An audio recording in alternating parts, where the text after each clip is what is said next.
Just to show you how our controls work, the ratio, which actually digitally switches in and out different circuits, is controlled by a single button which steps through the ratios. This allows us a lot of control. First of all, it's reproducible. You don't have a little play in there between these standard knobs. And second of all, by being digitally controlled, we can actually click in and out different compressor circuits. We have extended functions here also. We have a high-pass filter in the detector, not letting the unit respond to the low frequencies.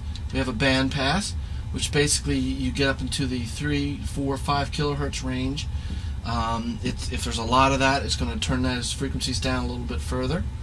And then we have combinations, and we also have link. And of course, you can get all three on, have it linked with a band emphasis and a high-pass circuit all going to the detector.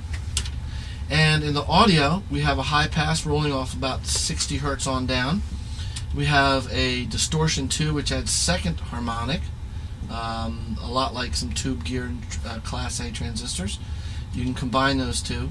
And lastly, we have a distort 3, which is flattening of the tops and bottoms of the waveforms, a lot like analog tape does. And again, you can combine that with high pass and have a new combination. Over here, we have highly calibrated knobs. You probably won't be able to see the ticks, but between each one of these numbers, I'm on 4 here, to 5, there are 10 high-resolution ticks. And we put those there because we calibrate these units so that those ticks are actually useful increments. All of our knobs have those ticks, and as you can see, the knobs are huge. We thought that part of the feel of the older units is the large knobs, and we made our own custom knobs for this unit. And finally, we use great big writing, so if you're in live shows or in a dark area, you shouldn't have any trouble reading any of this stuff from a distance. You can see this bar graph is 4.5 inches. You can read that. That's the biggest bar graph you're probably going to see on any single box. That lets you read it from quite a few feet away, making things very obvious. And again, we squeeze it all into a little box.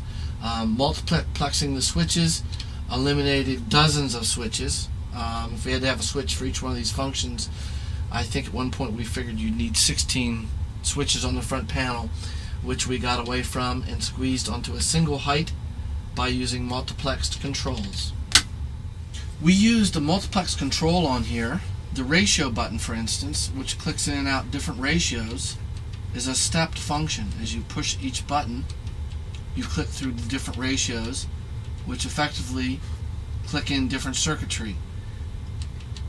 This allows us to be very reproducible and also obviously resettable.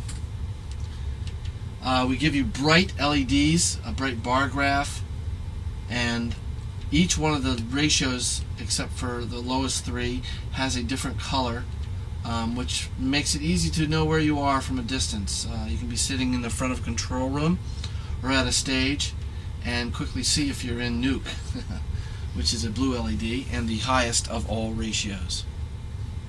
One of the other things we indicate on the front panel is the internal operating levels.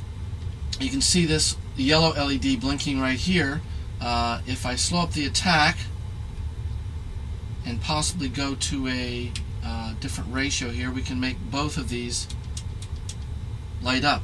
This is red line, indicating that we're really adding some harmonic distortion to it, where you can back down the level and add 1% distortion, which is pretty much tape operating level type distortion.